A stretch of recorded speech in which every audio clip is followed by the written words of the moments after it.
My name is Born. Headmaster Born, if we are being formal. And yes, we are being formal, because I ran the Galactic Preparatory Institute, the most prestigious academy in this sector. I have been doing this job for 30 cycles. 30 cycles of managing students from over 200 species, methane breathers, silicon-based life forms, even those weird crystalline entities from the Omega Quadrant who communicate by changing colors. I have seen it all. Or so I thought. The human arrived on a Tuesday. Why do all my problems start on Tuesdays?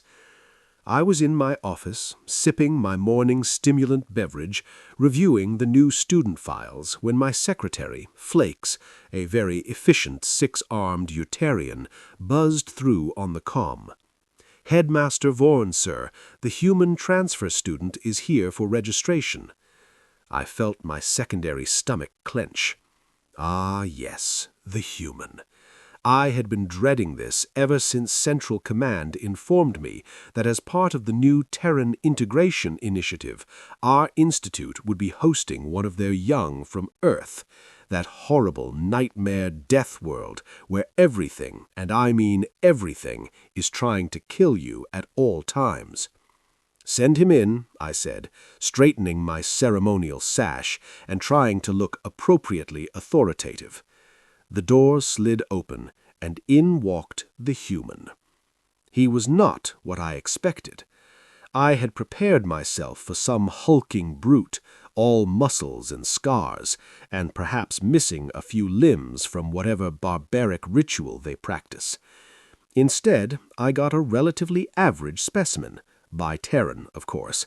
Bilateral symmetry, brown hair on his head, 2 eyes, forward-facing like a predator, young, maybe the equivalent to 17 standard cycles.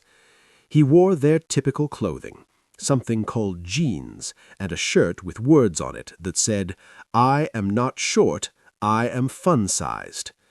What does that even mean? "Good morning, Headmaster Born," the human said, his mouth stretching into that disturbing expression they call a smile. So many teeth. Why do they show their teeth like that? "I am Marcus Webb, really excited to be here." "Yes, well, welcome to the Galactic Preparatory Institute, Marcus Webb of Earth," I replied, managing to keep my voice steady. I pulled up his file on the holoscreen. "I see here that you have completed the preliminary education requirements on your homeworld. Very impressive academic scores, particularly in biology and chemistry. Your species certainly seems to have an aptitude for understanding how to break things down at the molecular level." "We're pretty good at that," Marcus agreed, still smiling. I cleared my throat. "Now, before we proceed with your formal enrollment, there is the matter of the school regulations. Rule number 1. The most important rule, the rule that has kept this institution incident-free for over 300 cycles, is this: absolutely no weapons are allowed on campus. No plasma rifles, no molecular disruptors, no toxic projectiles, no sharpened implements designed for combat, no explosives, nothing. We are a place of learning, not a battlefield. Do you understood?" Marcus nodded slowly. "No weapons. Got it. Excellent. So, if you have any weapons on your person, please surrender them now, and they will be stored in the security vault until your graduation." And then the human did something that made my blood run cold. He smiled wider. "Headmaster Born," Marcus said, his tone absolutely pleasant, "I do not have any weapons, none at all." I asked, suspicious. "Not a single one?" He confirmed. I should have felt relieved. I really should have. But something about the way he said it, a way that smile never quite reached his eyes. Those forward-facing predator eyes made every survival instinct I possess start screaming. "Very good," I said, because what else could I say? I processed his enrollment, assigned him to Dormitory Wing 7, and gave him his class schedule. "Classes begin tomorrow at 0800 hours. Do not be late." "Wouldn't dream of it," Marcus said. He stood, gave me a small wave, which I believe is a human gesture of farewell, and left my office. Flakes buzzed through the comm again. "How did it go, sir?" "I think," I said slowly, staring at the closed door, "we may have made a terrible mistake." "Sir?" Nothing. Just keep the medical bay on standby, and perhaps alert security. Actually, double the security shifts. Triple that." "Is the human really that dangerous, sir?" I thought about that smile, that knowing, confident, utterly calm smile. "Flakes," I said, "I genuinely do not know, and that terrifies me more than anything." The next morning, I received 14 incident reports before noon. 14, a new record, and they all involved Marcus Webb. The first came from Professor Kelleth, who taught advanced combat theory.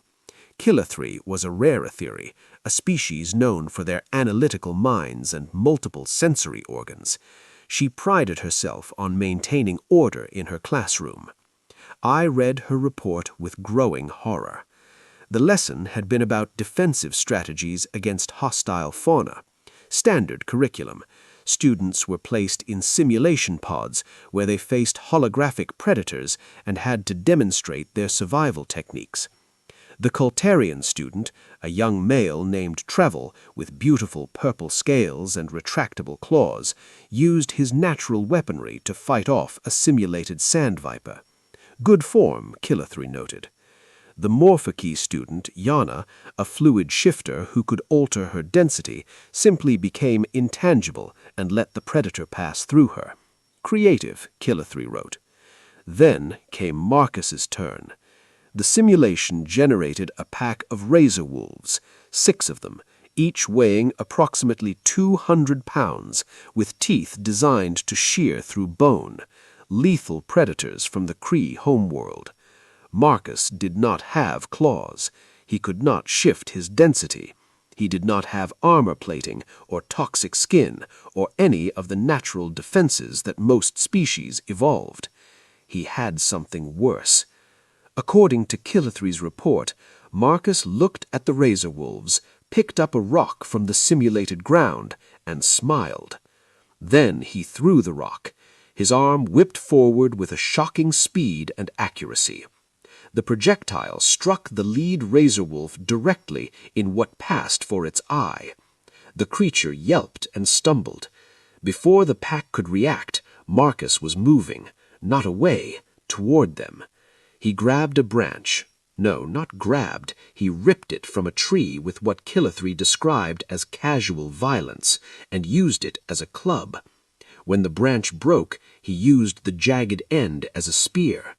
When one razor wolf got too close, Marcus dropped low, swept its legs, and then, and I quote from the report, proceeded to choke it with his bare arms until it stopped moving.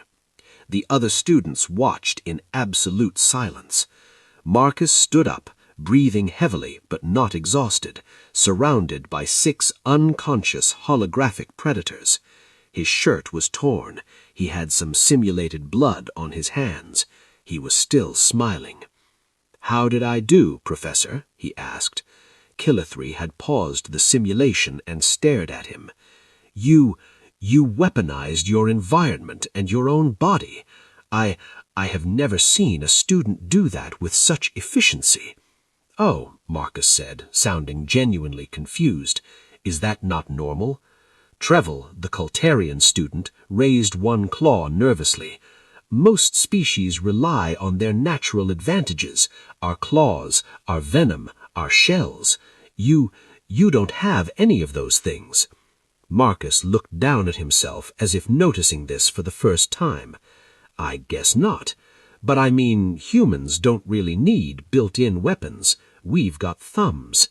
He wiggled his fingers and several students flinched. Opposable digits, great for grabbing things, making tools, choking, versatile. Choking? Anna asked, her voice wavering. Well, sure. Humans are endurance predators. Back on Earth, before we invented all our fancy technology, we used to hunt by just following prey until it collapsed from exhaustion. Could take hours, sometimes days, but we'd just keep going, never stopping, never getting tired. And once the prey couldn't run anymore, Marcus made a grabbing motion. Game over. The classroom went very quiet. That's horrifying, Trevel whispered. Is it? Marcus seemed genuinely surprised. I mean,